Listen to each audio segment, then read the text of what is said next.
That is until Travis Kelce pushed the train off the tracks. Travis Kelce, I am not your dragon either, Ryan. He unfollowed the actor on Instagram. Ryan Reynolds is spiraling after Travis Kelce publicly exposed him for backing a fake company used to legitimize stolen texts in Blake Lively's messy lawsuit.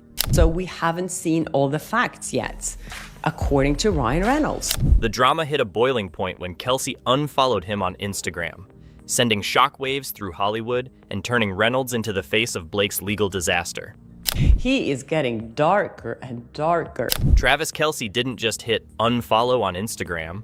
He body slammed Ryan Reynolds off the red carpet with one thumb. And this wasn't some random digital detox, no. This was April 2025, baby.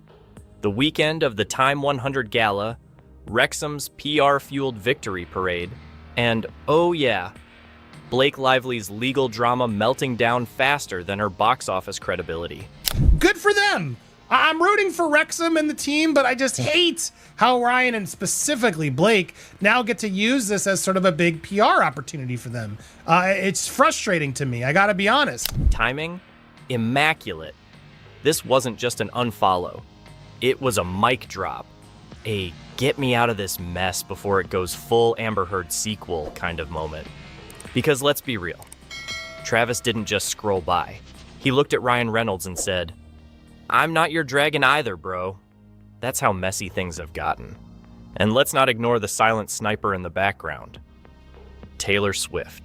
For Travis Kelce, I am not your dragon either, Ryan. He unfollowed the actor on Instagram. We're going to come back to the reasons in a second and go through the details, but I want to rewind and show everybody what a weekend it was. Now, this was the weekend of the time, or I guess the Friday-ish. Her silence was louder than a Super Bowl performance. Not a like, not a comment, not a repost. The woman who can sneeze and trend for 48 hours didn't lift a finger. That's not shade. That's a clear divide, a digital divorce. And all of it unfolding at the exact moment Blake Lively's circus of lawsuits and surveillance came crashing down in public.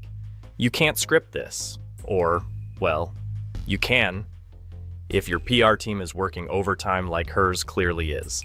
But Blake is loving it. She is loving the attention. Ryan is loving the attention. He's getting tanner by the minute. So many people have commented on his tan. Now, let's talk about the PR stunt that Blake and Ryan tried to pass off as a normal weekend. I'm not kidding. 2 events in 48 hours, full glam, red carpets, hand-holding, forced smiles. First, the Time 100 Gala on Thursday. Then, they jet to Wrexham's win on Friday. And let me tell you, the smiles were so big, you'd think they just won the lottery.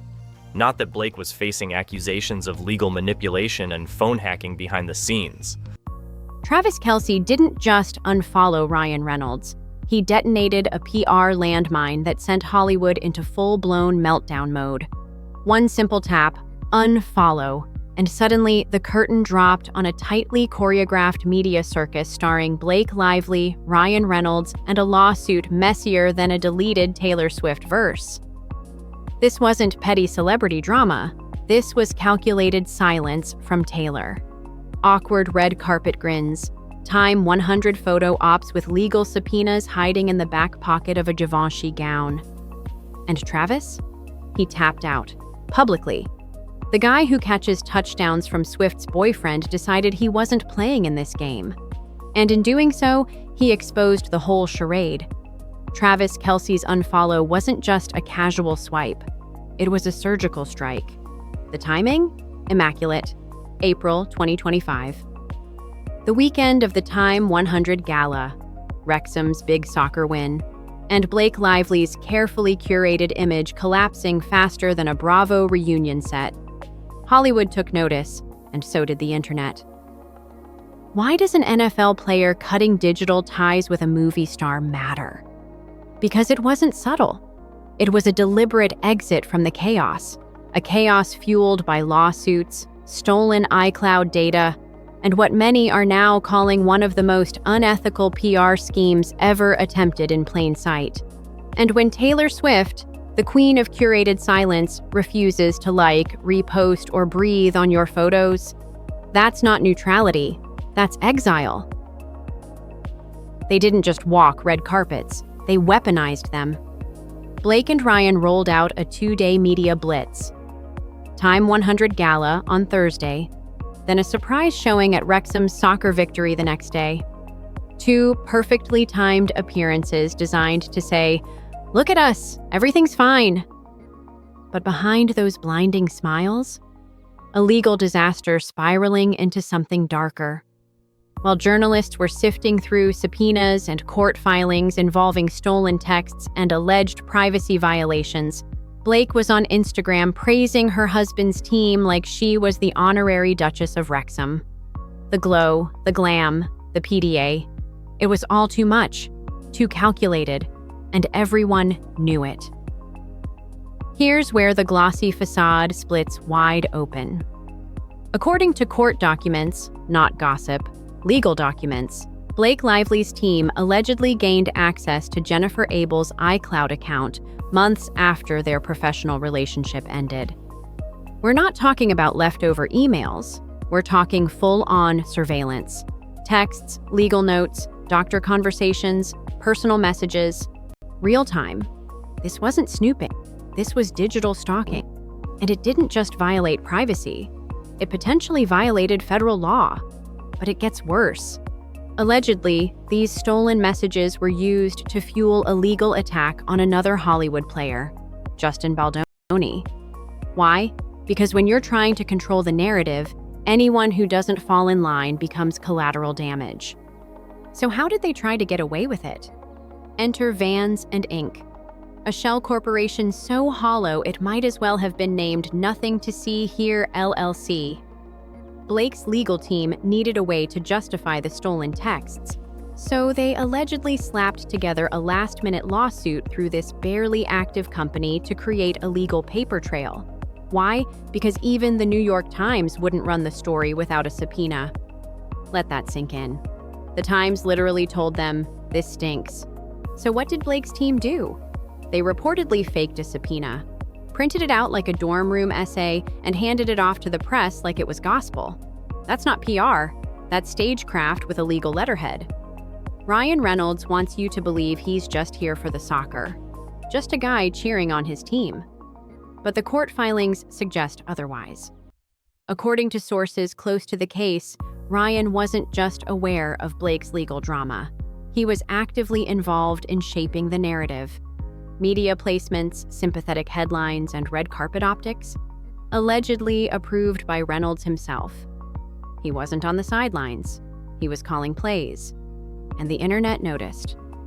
What started as admiration turned into mockery. Ryan, once the lovable Canadian charmer, was being rebranded online as Blake's damage control intern. Deadpool downgraded. PR puppet activated. Taylor Swift didn't have to say anything. That was the point. No likes, no comments, no birthday posts, not even a whisper. Taylor, who could sneeze and break Twitter, suddenly had nothing to say about her once bestie Blake. Silence became a neon sign. Meanwhile, celebs like Emily Blunt and Hugh Jackman awkwardly showed up at premieres, doing their best not to look like they were standing in a scandal spotlight. The Hollywood inner circle was cracking, and you could feel it on every forced red carpet smile. Let's rewind to 2008. Blake Lively was promoting A Simple Favor, playing a chic, manipulative character with a buried past and a killer wardrobe. Reporters asked her how she tapped into that darker energy. Blake didn't blink. She said, "That character? That's the real me, just a dark, horrible person letting my freak flag fly." Everyone laughed. It was charming, maybe even relatable. But fast forward to 2025 and the laughter's gone. Because now she's not just playing the villain, she's allegedly living the role. From secret iCloud hacks to weaponized lawsuits, the cute, quirky persona Blake sold us on Instagram has been replaced with someone using legal warfare like it's a social media filter. The cool mom mask is slipping, and what's underneath isn't pretty. You know it's bad when your own legal team might get disqualified. That's not a plot twist. It's a death blow. Attorney Ron Zambrano, a legal pit bull with a taste for high-profile chaos, didn't hold back.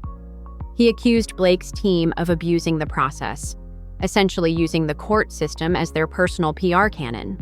Forget ethical lines.